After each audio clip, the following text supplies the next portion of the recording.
Hello നമസ്കാരം, അഭിനവാണ്. അപ്പോൾ 9ാം class ഫിസിക്സിലെ പ്രവൃത്തിയും ഊർജ്ജവും എന്നുള്ള ചാപ്റ്റർ. ഇതിൽ സത്യത്തിൽ ഒരാൾ കൂടെ ഉണ്ട് ഇതിൻ്റെ കൂടെ, പവർ എന്ന് പറയും. എന്ന് വെച്ചാൽ പണ്ടൊക്കെ ഈ പാഠത്തിൻ്റെ പേര് പ്രവൃത്തിയും ഊർജ്ജവും പവർ എന്നാണ്, നമ്മളൊക്കെ പഠിക്കുമ്പോൾ അങ്ങനെയാണുള്ള. പക്ഷേ ഈ പാഠത്തിനകത്ത് ഇപ്പോൾ ഉണ്ട് പവർ, പക്ഷേ ഹെഡിങ് കൊടുത്തിട്ടില്ല, ലേശേ ഉള്ളൂ. എന്തായാലും ടെക്സ്റ്റ് ബുക്ക് കൂടി ഇങ്ങനെ പോവാം. ടെക്സ്റ്റ് ബുക്കിലുള്ള എല്ലാ സംഗതിയും ഫില്ല് ചെയ്ത് അങ്ങ് പോവാം. ഈ ഒരു ചിത്രം കൊടുത്തിട്ടാണ് നമ്മുടെ പാഠം ആരംഭിക്കുന്നത്. ഈ കുട്ടീൻ്റെ സംശയം നോക്ക്. വൻതോതിൽ വൈദ്യുതി ഉൽപ്പാദിപ്പിക്കുന്നത് ഡാമിലെ ഈ ജലം ഉപയോഗിച്ചാണ്. അപ്പോൾ ഇങ്ങനെ ഒരു പ്രസ്താവന ഈ കുട്ടി പറഞ്ഞപ്പോൾ മറ്റേ ആൾ ചോദിക്കാം, ഇത്രയും വലിയ ഊർജം ജലത്തിന് ഇത് എവിടെ നിന്നാണ് കിട്ടിയിട്ടുള്ളതെന്ന്. ശരിക്ക് അതിൻ്റെ ഉത്തരം കിട്ടുമ്പോഴത്തേക്ക് നമ്മളെ പാഠം ഏകദേശം തീരും. അത് ലാസ്റ്റ് നമുക്ക് അതിൻ്റെ ഉത്തരം കിട്ടും. നോക്കാം. ടെസ്റ്റിൽ 2 ചിത്രം, ഒരു 4 ചിത്രം തന്നെ ഫസ്റ്റ് പേജിൽ കാണാം. അല്ലെങ്കിൽ 2 ഇവിടെ ഉണ്ട്. ഒരാൾ ഒരു ചുമടെടുത്ത് നിൽക്കുന്നു, ഒരാൾ ഒരു ചുമടെടുത്ത് മേലോട്ട് കയറി പോകുന്നു. ഇനി വലത്തെ സൈഡിലെ ചിത്രത്തിലേക്ക് വരികയാണെങ്കിൽ ഇവിടെ ഒരാൾ ഒരു ബാഗ് എടുത്ത് നിൽക്കുന്നുണ്ട്, ഇവിടെയാണെങ്കിൽ ഒരാൾ ഒരു ബാഗും എടുത്ത് ഒരു മല കയറി പോവാം. ഇവിടെ ഈ ചങ്ങായി തലയിലൊരു ചുമടെടുത്ത് ഇങ്ങനെ വെറുതെ നിൽക്കുകയാണ്. മേലോട്ടൊരു ബലമൊക്കെ കൊടുക്കുന്നുണ്ട്, പക്ഷേ വെറുതെ നിൽക്കുക. ഇയാളാണെങ്കിലും മുകളിലേക്ക് ചാക്കിലേക്ക് ഒരു ബലമൊക്കെ കൊടുക്കുന്നുണ്ട്, പക്ഷേ മൂപ്പര് മേലോട്ട് കയറി പോകുന്നുണ്ട്. ഇവനോ ഈ ബാഗിലേക്ക് ഒരു ബലം കൊടുക്കുന്നുണ്ട്, ബാഗിലേക്ക് മുകളിലേക്ക് ഒരു ബലം കൊടുക്കുന്നുണ്ട്. ഇയാളാണെങ്കിൽ ബാഗിലേക്ക് ഒരു ബലം കൊടുക്കുകയും ചെയ്യുന്നു, അതേസമയം ഒരു മല കയറി മുകളിലേക്ക് പോവുകയും ചെയ്യുന്നുണ്ട്. അടുത്ത 2 ചിത്രം നോക്കാം. ഈ ചിത്രത്തിൽ ഒരാൾ ഒരു ട്രോളി തള്ളിക്കൊണ്ട് പോകുന്നതായിട്ടാണ് കാണിക്കുന്നത്. ഇവിടെയാണെങ്കിൽ മറ്റൊരു കുട്ടിയും തള്ളു തന്നെയാണ് ചെയ്യുന്നത്, ഒരു പാറയാണ് തള്ളുന്നത്. ഇവിടെ ഒരു കുട്ടി അല്ലെങ്കിൽ ഒരാൾ ചുമര് തള്ളുന്നതായിട്ടുള്ള. ഈ 3 സന്ദർഭത്തിലും 3 പേരും എന്ത് ചെയ്യുന്നുണ്ട്? ബലം പ്രയോഗിക്കുന്നുണ്ട്. വേറെ കുറച്ചും കൂടെ നോക്കാം. ഇയാൾ ഒരു ബലം ഇങ്ങോട്ട് കൊടുത്തുകൊണ്ട് ഈ അർബാന അല്ലെങ്കിൽ വീൽ ബാരോ ഇതിലേക്കൊരു ബലം കൊടുത്തുകൊണ്ട് അതിനെങ്ങനെ മുന്നിലേക്ക് തള്ളി നിൽക്കുക. ഇവിടെയാണെങ്കിലും സെയിം, വീൽ ചെയറിലേക്ക് ഒരു ബലം കൊടുക്കുന്നുണ്ട്, അപ്പോൾ വീൽ ചെയറിനെ തള്ളി ഇങ്ങനെ നിൽക്കുന്നു. ഈ കുട്ടിയാണെങ്കിൽ ചിത്രത്തിൻ്റെ ഫുള്ള് ഇവിടെ ഇല്ലാന്ന് തോന്നുന്നു. ഈ കുട്ടി ഒരു സാധനം, ഒരു കളിപ്പാട്ടമൊക്കെ വെച്ചിട്ടുള്ള, ഒരു ബോക്സൊക്കെ വെച്ചിട്ടുള്ള, കുറേ സാധനം വെച്ചിട്ടുള്ള ഒരു ട്രോളി പോലൊരു സംഗതി വലിച്ചുകൊണ്ട് പോവാം. കുട്ടി ഇങ്ങനെ ബലം കൊടുക്കുന്നുണ്ട്, അപ്പോൾ ആ സാധനത്തിലേക്ക് ഒരു ബലം കൊടുക്കുന്നത്, അതിൻ്റെ കൂടെ ബലം കൊടുക്കുമ്പോൾ ആ ട്രോളിയും ഇതിൻ്റെ കൂടെ തന്നെ വലിഞ്ഞു വരുന്നു. അങ്ങനെ 4-5 ടെസ്റ്റിനകത്ത് 4 ചിത്രങ്ങളാണ് കൊടുത്തത്. എന്നിട്ട് നമ്മളോട് ചോദിക്കുന്നത് ഇവരെല്ലാവരും പ്രവൃത്തി ചെയ്തിട്ടുണ്ടോ. സത്യം പറഞ്ഞാൽ നമ്മുടെ നിത്യജീവിതത്തിൽ ഇവരൊക്കെ പ്രവൃത്തി ചെയ്തിട്ടുണ്ട് എന്ന് തന്നെ നമ്മൾ പറയും.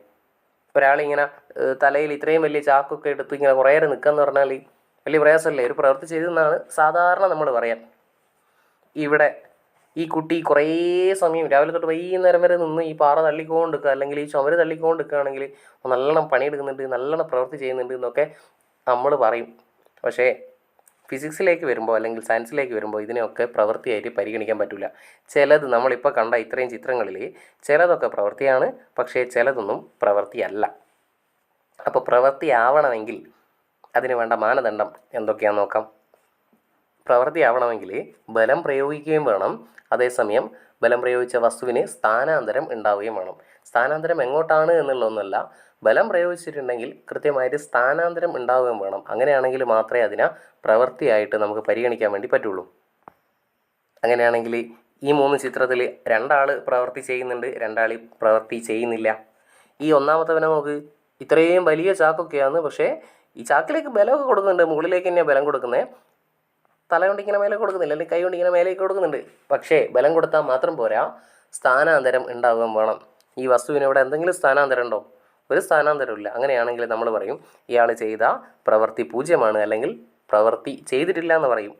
രണ്ടാമത്തെ ഇതിലേക്ക് വരുന്നതിന് മുന്നേ നേരെ ഇപ്പുറത്തേക്ക് വാ. ലാസ്റ്റിലുള്ള ചിത്രം നോക്ക്. ഇവനും അതേപോലെ തന്നെ ഒരു വലിയ ബാഗൊക്കെ ഉണ്ട് കയ്യിൽ, അതിലേക്കൊരു ബലം പ്രയോഗിക്കുന്നുണ്ട്, പക്ഷേ ബാഗിന് ഒരു സ്ഥാനാന്തരമില്ല, വെറുതെ ഇങ്ങനെ പിടിച്ച് നിൽക്കുക. അങ്ങനെയാണെങ്കിൽ ഈ കുട്ടി ചെയ്തതും 0 പ്രവൃത്തിയാം, അല്ലെങ്കിൽ പ്രവൃത്തി 0ആണെന്ന് പറയാം. ഇനി ഈ 2 സന്ദർഭങ്ങൾ നോക്ക്. ഈ 2 സന്ദർഭങ്ങൾ ഇവിടെ ഇയാൾ ഈ വലിയ ചാക്കിലേക്ക് ഒരു ബലം കൊടുക്കുന്നുണ്ട്, അതേസമയം ഈ ഏണിയിലൂടെ കയറി ഇങ്ങനെ മേലോട്ട് പോകുന്നുണ്ട്. അപ്പോൾ അതിനൊരു സ്ഥാനാന്തരം ഉണ്ടാകുന്നുണ്ട്, ചാക്കിനൊരു സ്ഥാനാന്തരം ഉണ്ടാകുന്നുണ്ട്. ഇനി ഈ ചെറിയനാണെങ്കിൽ പുറത്തൊരു ബാഗൊക്കെ വെച്ചിട്ടുണ്ട്, ബാഗ് ആദ്യം നിരത്തായിരിക്കും ഉണ്ടാവുക, അതിനടുത്ത് ചുമലിൽ വെച്ച് ഇങ്ങനെ കയറി മല കയറി ഇങ്ങനെ പോവാം. അങ്ങനെയാണെങ്കിൽ ബാഗിലേക്ക് ഒരു ബലം പ്രയോഗിക്കുന്നതുകൊണ്ട് സ്ഥാനാന്തരം ഉണ്ടാവുകയും ചെയ്യുന്നുണ്ട്. അപ്പോൾ നമുക്ക് പറയാം ഈ ചെങ്ങായി ഒരു പ്രവൃത്തി ചെയ്തിട്ടുണ്ട്. അതുപോലെ ഈ രണ്ടാമത്തെ ചിത്രത്തിലുള്ള ആളും പ്രവൃത്തി ചെയ്തിട്ടുണ്ട്. നേരെ അടുത്ത ഭാഗത്തേക്ക് നോക്കുകയാണെങ്കിൽ 3 പേരും ഇങ്ങനെ ബലം പ്രയോഗിക്കുന്നുണ്ട്. ഇങ്ങോട്ട് ഇങ്ങോട്ട് ഇങ്ങോട്ട് ബലം പ്രയോഗിച്ചുകൊണ്ടേയിരിക്കുക. ഇയാൾ ഈ ട്രോളിയിലേക്ക് ഇങ്ങോട്ടൊരു ബലം പ്രയോഗിക്കുന്നുണ്ട്. അപ്പോൾ ഈ ട്രോളി ഇതാ ഇങ്ങോട്ട് മുന്നോട്ടേക്ക് നീങ്ങി പോകുന്നുമുണ്ട്. അങ്ങനെയാണെങ്കിൽ ഇയാൾ ഒരു പ്രവൃത്തി ചെയ്തതായിട്ട് പരിഗണിക്കാം. രണ്ടാമത്തെ ചിത്രത്തിൽ നമുക്ക് നോക്കുകയാണെങ്കിൽ ഇത്രയും വലിയൊരു പാറേന ഈ കുട്ടി നിന്ന് തള്ളുക എന്ന് പറഞ്ഞാൽ ഇങ്ങോട്ടേക്ക് ഒരു ബലം കൊടുക്കുന്നുണ്ട്. ശരിയാണ്, ബലം കൊടുക്കുന്നുണ്ട്. പക്ഷേ ഈ പാറ നിന്നിടത്ത് അനങ്ങില്ല. അങ്ങനെയാണെങ്കിൽ പാറയ്ക്ക് സ്ഥാനാന്തരമില്ല. നോക്കൂ, സ്ഥാനാന്തരം ഇല്ലെങ്കിൽ അതിനെ ബലം പ്രയോഗിച്ചിട്ട് സ്ഥാനാന്തരം ഇല്ലെങ്കിൽ അതിനെ പ്രവൃത്തിയായിട്ട് പരിഗണിക്കില്ല. അപ്പോൾ ഇതൊരു പ്രവൃത്തിയല്ല. അടുത്ത ചിത്രത്തിലേക്ക് നോക്കുകയാണെങ്കിൽ ഇവിടെ സംഭവിച്ചതുപോലെ തന്നെ ഇവനൊരു ബലമൊക്കെ കൊടുക്കുന്നുണ്ട്, നല്ലോണം ബലം കൊടുക്കുന്നുണ്ട്. മുന്നോട്ടേക്കാണ് ബലം കൊടുക്കുന്നത്. പക്ഷേ ഈ ചുമര് ഇത് വലിയൊരു ചുമരാന്ന് വിചാരിക്കും. ഈ ചുമരിന് സ്ഥാനാന്തരമൊന്നുമില്ല. എന്ന് വെച്ചാൽ ചുമര് അവിടെ നിന്ന് നീങ്ങുന്നില്ല. അങ്ങനെയാണെങ്കിൽ ഇയാൾ ചെയ്ത പ്രവൃത്തി 0 അല്ലെങ്കിൽ പ്രവൃത്തി ചെയ്തിട്ടില്ല എന്ന് പറയാം. ഈ ചിത്രങ്ങൾ നോക്കുകയാണെങ്കിൽ ഒന്നാമത്തെ ചിത്രത്തിൽ മൂപ്പര് വീൽബാരോയിലേക്കൊരു ബലം കൊടുക്കുന്നുണ്ട്. അപ്പോൾ ഈ വീൽബാരോ മുന്നോട്ട് പോകുന്നുണ്ട്. വീൽബാരോയിലേക്ക് ബലം കൊടുക്കുകയും ചെയ്യുന്നു, അത് മുന്നോട്ട് പോവുകയും ചെയ്യുന്നു. ഈ വീൽ ചെയറിലേക്ക് ഒരു ബലം കൊടുക്കുന്നു, അതേസമയം വീൽ ചെയർ മുന്നോട്ട് പോകുന്നു. ഈ കുട്ടി ഈ ട്രോളി, ഇവിടെ ഒരു ചെറിയ ട്രോളി ഉണ്ട് കേട്ടോ, ഇതിലേക്ക് ഒരു ബലം കൊടുത്ത് ഇങ്ങോട്ട് പിടിച്ച് വലിക്കുകയാണ് ചെയ്യുന്നത്. അപ്പോൾ ഈ ട്രോളി മുന്നോട്ടേക്ക് അല്ലെങ്കിൽ പിടിച്ച് വലിക്കുന്ന ദിശയിലേക്ക് തന്നെ ആ ട്രോളി നീങ്ങുകയും ചെയ്യുന്നു. അങ്ങനെയാണെങ്കിൽ ഈ 3 സന്ദർഭത്തിലും സ്ഥാനാന്തരം ഉണ്ടായിട്ടുണ്ട്. സ്ഥാനാന്തരത്തിനെ നമ്മൾ എസ് എന്നാണ് വിളിച്ചത്. 3 സന്ദർഭത്തിലും സ്ഥാനാന്തരം ഉണ്ടായിട്ടുണ്ട്. സ്ഥാനാന്തരം എസ് ആണ്. അതുപോലെ സ്ഥാനാന്തരം ഉണ്ടാവണമെങ്കിൽ ആദ്യം എന്ത് ചെയ്തിട്ടുണ്ട്? ഒരു ബലം കൊടുത്തിട്ടുണ്ട്. അപ്പോൾ സ്ഥാനാന്തരം ഉണ്ടാവുകയും ചെയ്തു. ബലം കൊടുത്തു, സ്ഥാനാന്തരം ഉണ്ടായി. അങ്ങനെയാണെങ്കിൽ നമ്മൾ പറയും ഇവിടെ പ്രവൃത്തി ചെയ്തിട്ടുണ്ട്. പ്രവൃത്തിക്ക് ഇംഗ്ലീഷിൽ വർക്ക് എന്ന് പറയും. അതിൻ്റെ ആദ്യത്തെ അക്ഷരമായിട്ടുള്ള ഡബ്ല്യുവിനെയും എടുക്കുക. അപ്പോൾ ബലം പ്രയോഗിക്കുകയും ഇവിടെ നോക്ക്, ബലം പ്രയോഗിക്കുന്നു, സ്ഥാനാന്തരം ഉണ്ടാവുന്നു. ബലം പ്രയോഗിക്കുന്നു, സ്ഥാനാന്തരം ഉണ്ടാവുന്നു. ബലം പ്രയോഗിക്കുന്നു, സ്ഥാനാന്തരം ഉണ്ടാവുന്നു. അങ്ങനെയാണെങ്കിൽ ബലം പ്രയോഗിക്കുകയും കണ്ടോ, ബലം പ്രയോഗിക്കുകയും സ്ഥാനാന്തരം ഉണ്ടാവുകയും ചെയ്യുകയാണെങ്കിൽ നമ്മൾ പറയും പ്രവൃത്തി ചെയ്തിട്ടുണ്ട്, വർക്ക് ചെയ്തിട്ടുണ്ട് എന്ന്. അപ്പോൾ ഫ്രീ ആയിട്ട് പ്രവൃത്തി കണ്ടുപിടിക്കാനുള്ള ഒരു സമവാക്യം കൂടെ ഇവിടെ കിട്ടി. W = F × S. W = F × S. കൃത്യമായിട്ട് പറഞ്ഞാൽ F.S എന്നൊക്കെ പറയും. അതൊന്നും നോക്കണ്ട. W വർക്കാണ്, മലയാളം പ്രവൃത്തിയാണ്. പ്രവൃത്തി സമം ബലം ഇൻറ്റു ബലം ഗുണിക്കണം സ്ഥാനാന്തരം. ഈ പട്ടികയിൽ പറയുന്നത് നമ്മൾ നേരത്തെ പറഞ്ഞ കാര്യം തന്നെയാണ്. ലോറിയിലേക്ക് ചുമട് കയറ്റുന്നു. ഈ സമയത്ത് ബലം പ്രയോഗിക്കപ്പെട്ട വസ്തു ഏതാ? ചുമടിലേക്കാണ് ബലം പ്രയോഗിച്ചത്. അതുപോലെ വസ്തുവിന് സ്ഥാനാന്തരം സംഭവിച്ചിട്ടുണ്ടോ ഇല്ലയോ? ഉറപ്പായിട്ടും ചുമട് ലോറിയിലേക്ക് കയറ്റുകയാണെങ്കിൽ ആദ്യം നിലത്തേനുണ്ടായി, അതിനടുത്ത് ലോറീൻ്റെ മണ്ടയ്ക്കായിട്ട് വെക്കുന്നുണ്ട്. അങ്ങനെയാണെങ്കിൽ സ്ഥാനാന്തരം സംഭവിച്ചിട്ടുണ്ട്. അതുപോലെ ബലം പ്രയോഗിച്ച ദിശയിൽ വസ്തുവിന് സ്ഥാനാന്തരം ഉണ്ടായിട്ടുണ്ടോ? തീർച്ചയായും ഉണ്ട്. അതുകൊണ്ടാണല്ലോ അത് മേലെ കൊണ്ടുപോയത്. ഇനി രണ്ടാമത്തെ സന്ദർഭം നോക്ക്. വലിയ പാറ തള്ളി നീക്കാൻ ശ്രമിക്കുന്നു. അപ്പോൾ ഇവിടെ ബലം പ്രയോഗിക്കപ്പെട്ട വസ്തു എന്ന് പറയുന്നത് പാറയാണ്. ചിത്രം ഓർമ്മയുണ്ടോ? ഇതാണ് ചിത്രം. ബലം പ്രയോഗിക്കപ്പെട്ട വസ്തു എന്ന് പറയുന്നത് പാറയാണ്. പാറയ്ക്ക് അല്ലെങ്കിൽ വസ്തുവിന് സ്ഥാനാന്തരം സംഭവിച്ചിട്ടുണ്ടോ ഇല്ലയോ? വസ്തുവിന് സ്ഥാനാന്തരം സംഭവിച്ചിട്ടുണ്ട്. പാറ തള്ളുമ്പോൾ സ്ഥാനാന്തരം സംഭവിച്ചിട്ടില്ല. ഇത് വലിയ പാറയല്ലേ, അനങ്ങിയിട്ടില്ല. വസ്തുവിന് സ്ഥാനാന്തരം സംഭവിച്ചിട്ടുണ്ടോ? ഇല്ല, സ്ഥാനാന്തരം സംഭവിച്ചിട്ടില്ല. ബലം പ്രയോഗിച്ച ദിശയിൽ വസ്തുവിന് സ്ഥാനാന്തരമുണ്ടോ? ഉറപ്പായിട്ടും ഇല്ല. സൂപ്പർ മാർക്കറ്റിൽ ട്രോളി തള്ളിക്കൊണ്ടു പോകുമ്പോൾ ബലം പ്രയോഗിക്കപ്പെട്ട വസ്തു ഏതാണെന്ന് ചോദിച്ചു കഴിഞ്ഞാൽ അത് ട്രോളിയാണ്. അതുപോലെ വസ്തുവിന് സ്ഥാനാന്തരം സംഭവിച്ചിട്ടുണ്ടോ ഇല്ലയോ? വസ്തുവിന് സ്ഥാനാന്തരം സംഭവിച്ചിട്ടുണ്ട്. ബലം പ്രയോഗിച്ച ദിശയിൽ വസ്തുവിന് സ്ഥാനാന്തരമുണ്ടോ? യെസ്, ബലം പ്രയോഗിച്ച ദിശയിൽ തന്നെയാണ് വസ്തുവിന് സ്ഥാനാന്തരം ഉണ്ടായത്. തലയിൽ ചുമടുമായി ഒരാൾ നിൽക്കുന്നു. അങ്ങനെയാണെങ്കിൽ ഇവിടെ ബലം പ്രയോഗിക്കപ്പെട്ട വസ്തു ഏതാണെന്ന് ചോദിച്ചു കഴിഞ്ഞാൽ ഇവിടെ തലയിൽ വെറുതെ ഒരു സാധനം എടുത്ത് ഇങ്ങനെ നിൽക്കുകയാണെങ്കിൽ, കൈയൊക്കെ പിടിച്ചിങ്ങനെ നിൽക്കുകയാണെങ്കിൽ നമ്മൾ ആ തലയിൽ വെച്ച ആ ചുമടിലേക്കായിരിക്കും ഭാരം കൊടുത്തിട്ടുണ്ടാവുക. അപ്പോൾ ഇവിടെ ബലം കൊടുത്തിട്ടുണ്ടാവുക. അപ്പോൾ ബലം കൊടുത്തത് ചുമടിലേക്ക്. വസ്തുവിന് സ്ഥാനാന്തരം സംഭവിച്ചിട്ടുണ്ടോ? തലയിൽ വെറുതെ ഇങ്ങനെ നിൽക്കുമ്പോൾ, തലയിൽ ഈ ചുമടെടുത്ത് വെറുതെ നിൽക്കുമ്പോൾ സ്ഥാനാന്തരം സംഭവിച്ചിട്ടില്ല. ബലം പ്രയോഗിച്ച ദിശയിൽ വസ്തുവിന് സ്ഥാനാന്തരം ഉണ്ടോ? ഇല്ല, ഒന്നുമില്ല. യെസ്, അപ്പോൾ നമുക്ക് മനസ്സിലായി. പ്രവൃത്തിയായിട്ട് പരിഗണിക്കണം എന്നുണ്ടെങ്കിൽ ഫിസിക്സിൽ ഒരു പ്രവൃത്തിയായിട്ട് ഒരു സംഭവത്തിനെ, സന്ദർഭത്തിനെ പരിഗണിക്കണം എന്നുണ്ടെങ്കിൽ ബലം പ്രയോഗിക്കുകയും വേണം, ഒരു വസ്തുവിലേക്ക് ബലം പ്രയോഗിക്കപ്പെടുകയും വേണം, ആ വസ്തുവിന് സ്ഥാനാന്തരം ഉണ്ടാവുകയും വേണം. പ്രവൃത്തിക്കുള്ള ഒരു ഡെഫിനിഷൻ അവിടെ കൊടുത്തിട്ടില്ല. പ്രവൃത്തിക്ക് ഇംഗ്ലീഷിൽ വർക്ക് എന്ന് പറയും, കണ്ടോ, വർക്ക്. അതിൻ്റെ ആദ്യത്തെ അക്ഷരമായിട്ടുള്ള ഡബ്ല്യുവിനെ നമ്മളിങ്ങ് എടുക്കാം. ഒരു വസ്തുവിൽ ബലം പ്രയോഗിക്കുകയും അതുമൂലം വസ്തുവിന് ബലത്തിൻ്റെ ദിശയിൽ സ്ഥാനാന്തരം സംഭവിക്കുകയും ചെയ്യുന്നുണ്ടെങ്കിൽ ബലം വസ്തുവിൽ പ്രവൃത്തി ചെയ്തതായി കണക്കാക്കാം. നമ്മളിപ്പം പറഞ്ഞ ഉദാഹരണങ്ങളൊക്കെ ആലോചിക്കാം. ബലം പ്രയോഗിക്കപ്പെടണം, സ്ഥാനാന്തരം ഉണ്ടാവണം. താഴത്തെ രണ്ട് സന്ദർഭം നോക്ക്. 2 വീൽ ചെയർ ഉണ്ട്, തള്ളുന്നത് ഒരേ ആളാണ്, ഇയാളാണ് തള്ളുന്നത്. ഒന്നാമത്തെ സന്ദർഭത്തിൽ നോക്കുകയാണെങ്കിൽ അത്യാവശ്യം മാസ് കുറഞ്ഞ ഒരാളായിരിക്കുന്നതെന്ന് പറയാം അല്ലേ. ഒന്നാമത്തെ സന്ദർഭത്തിൽ മാസ് കുറഞ്ഞ ഒരാളായിരിക്കുന്നത്. അങ്ങനെയാണെങ്കിൽ മൂപ്പരെ തള്ളിക്കൊണ്ട് പോകാൻ വേണ്ടിയിട്ട് കുറച്ച് ബലം കൊടുത്താൽ പോരെ, ചെറിയ ബലം കൊടുത്താൽ പോരെ. രണ്ടാമത്തെ സന്ദർഭത്തിലേക്ക് നോക്കുമ്പോൾ മാസ് കൂടിയ ഒരാളായിരിക്കുന്നത്. അങ്ങനെ മാസ് കൂടിയ ഒരാളിരിക്കുമ്പോൾ മൂപ്പരെ തള്ളിക്കൊണ്ട് പോകണമെങ്കിൽ നമ്മൾ നേരത്തെ ചെയ്തതിനേക്കാൾ കൂടുതൽ ബലം കൊടുത്ത് തള്ളണ്ടേ. അപ്പോൾ ഇവിടെ ബലം കുറച്ച് മതി, ഇവിടെയാണെങ്കിൽ കൂടുതൽ ബലം കൊടുക്കേണ്ടി വന്ന്.